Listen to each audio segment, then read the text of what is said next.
아이도 진실을 알아야 하는 거 아니야? 저 사람이 얼마나 나쁜지 아이가 알아야 하지 않을까? 엄마가 그렇게 원했던 양육권을 본인의 행동 때문에 잃어버린 거예요. 혹시 상대가 재산을 처분하려고 할 때 똑같이 대응하는 건 제일 위험합니다. 그래서 저는 무조건 변호사 선임하세요 보다는 최소한 이 정도는 하시라고 말씀드립니다. 안녕하세요. 이혼 전문 변호사 오상원입니다. 이혼을 결심하고 나면 마음이 급해지죠. 억울하고 화도 나고 일단 뭐라도 해야겠다는 생각이 듭니다. 그런데 그때 무심코 한 행동이 몇 달 뒤 법정에서 내 약점으로 잡히는 경우가 정말 많습니다. 화가 나서 보낸 카톡 한 줄, 아이에게 무심코 한 말 하나가 몇 달 뒤 법정에서 그대로 증거로 나옵니다. 오늘은 이혼 과정에서 특히 조심해야 할 행동 5가지를 말씀드리겠습니다. 첫 번째는 재산을 건드리는 겁니다. 이혼 얘기가 나오자마자 통장 정리하고 적금 깨고 돈을 다른 계좌로 옮기는 분이 꽤 많아요. 4명인데 내가 쓰면 되는 거 아니야? 이렇게 생각하실 수도 있죠. 그런데 법원은 다르게 봅니다. 혼인 중에 모은 재산은 명의와 상관없이 재산 분할의 대상이 될 수 있습니다.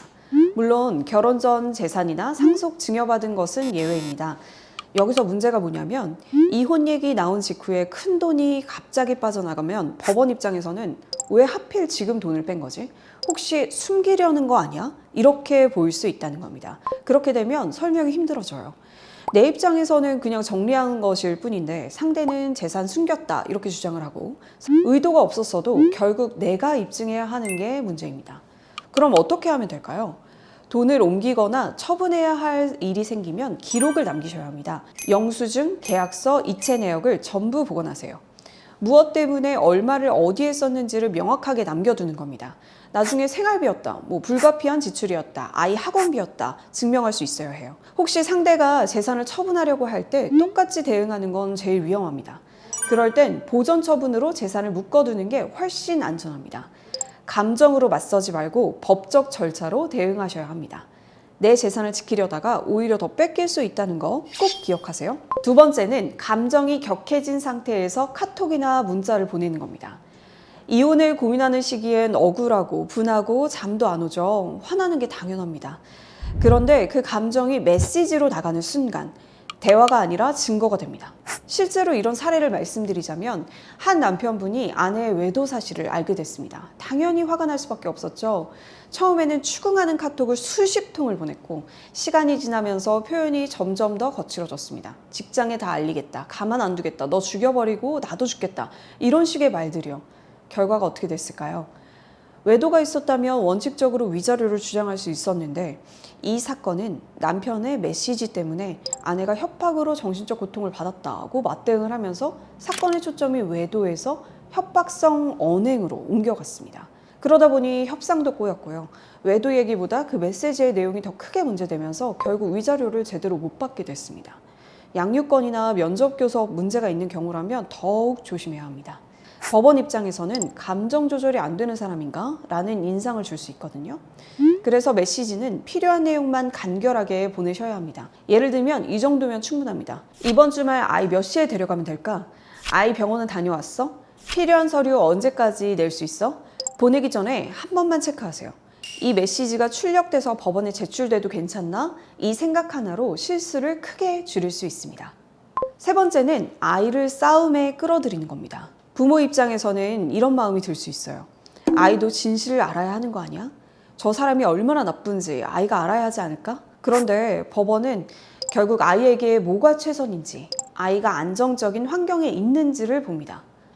아이 앞에서 상대 배우자를 비난하거나 편가르게 만들거나 아빠 때문에 이렇게 됐어, 혹은 엄마 때문에 이렇게 됐어, 그게 아이에게 안 좋은 환경으로 보일 수 있습니다. 그게 양육권이나 면접교섭 판단에 큰 영향을 줄 수 있습니다. 실제로 한 어머니께서 양육권을 원하셔서 아이 앞에서 계속 아빠 욕을 했어요. 아빠가 바람펴서 우리가 이렇게 된 거야. 아빠 만나면 안 돼. 아빠는 나쁜 사람이야. 이런 말을 계속 아이에게 하신 거예요. 나중에 아이 상담을 받았는데 아이가 심각한 스트레스와 혼란을 겪고 있더라고요. 엄마는 아빠가 나쁘다는데 나는 아빠가 좋은데 나는 그럼 나쁜 아이인가? 이런 죄책감까지 느끼고 있었어요. 결국 어떻게 됐을까요? 놀랍게도 양육권이 아빠한테 넘어가 버렸습니다. 엄마가 그렇게 원했던 양육권을 본인의 행동 때문에 잃어버린 거예요. 면접교섭 방해도 마찬가지입니다.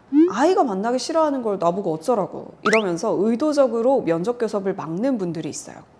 아이 학원이 있다고, 아이가 아프다고 계속 핑계를 대면서 안 보내주는 거죠. 근데 이런 거는 법원의 결정을 무시하는 것입니다. 이행명령이 나오고 간접강제 같은 법적 제재가 붙을 수가 있어요.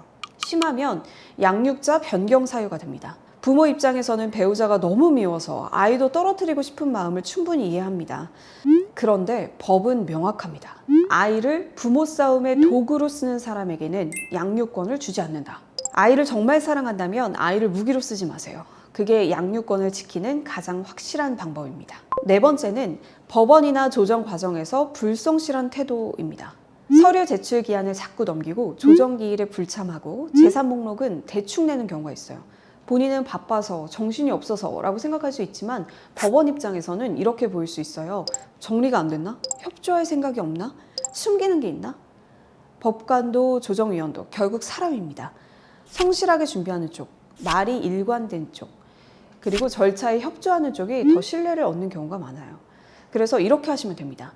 요청 자료는 기한 내 제출을 무조건 지키셔야 합니다. 그리고 만약 사정상 정말 어렵다면 언제까지 가능하고 왜 늦는지 짧게라도 알려주세요. 조정에서는 이건 되고 이건 안 돼요. 이런 식으로 협상의 여지를 남기는 게 매우 중요합니다. 법원도 사람이 판단하는 것입니다. 신뢰를 잃으면 주장도 설득력을 잃습니다. 마지막 다섯 번째는 전문가의 도움 없이 감정만으로 혼자 대응하는 것입니다. 많은 분들이 돈이 아까워서 내가 알아서 할 수 있을 것 같아서 이렇게 혼자 진행하세요. 그런데 결과 보면 오히려 더 큰 손해를 보는 경우가 많습니다. 이혼은 감정 싸움처럼 보이지만 실제로는 증거와 절차가 결과를 좌우합니다. 아무리 억울하고 아무리 배우자가 잘못했어도 그걸 법적으로 증명하지 못하면 소용이 없어요. 초기에 방향을 잘못 잡으면 나중에 되돌리기가 매우 어려운 경우가 많습니다. 재산 목록을 제대로 못 만들어서 놓치는 경우, 증거를 무리하게 모으다가 역풍을 맞는 경우도 있어요. 이런 실수는 금액 차이가 크게 벌어질 수도 있고 판결이 확정되면 되돌리기가 어렵습니다. 그래서 저는 무조건 변호사 선임하세요 보다는 초반에 최소한 이 정도는 하시라고 말씀드립니다. 첫 번째는 중요한 대화는 카톡이나 문자로 남기시고 통화는 녹음해 두세요. 두 번째는 부부 명의 모든 통장, 적금, 주식, 보험, 부동산 목록을 정리하시고 가능한 범위에서 잔액 내역을 캡처해 주세요. 세 번째는 가능하면 초기에 상담을 받아서 필요한 증거와 절차 방향을 잡으세요. 저희 태림에서도 전화 상담도 가능하니까 조언을 받는 것을 추천드립니다. 잘못된 방향으로 6개월 가는 것보다 처음에 하루 시간 내서 방향 잡는 게 훨씬 낫습니다. 이혼은 상대를 이기는 싸움이 아니라 나를 지키는 절차입니다. 이기려고 하지 마세요. 지는 행동만 안 하시면 됩니다. 지금 하려는 행동, 나를 지키는 행동인지 무너뜨리는 행동인지 한 번만 생각해 보세요. 오늘 영상이 도움이 되셨다면 구독과 좋아요 부탁드립니다. 감사합니다.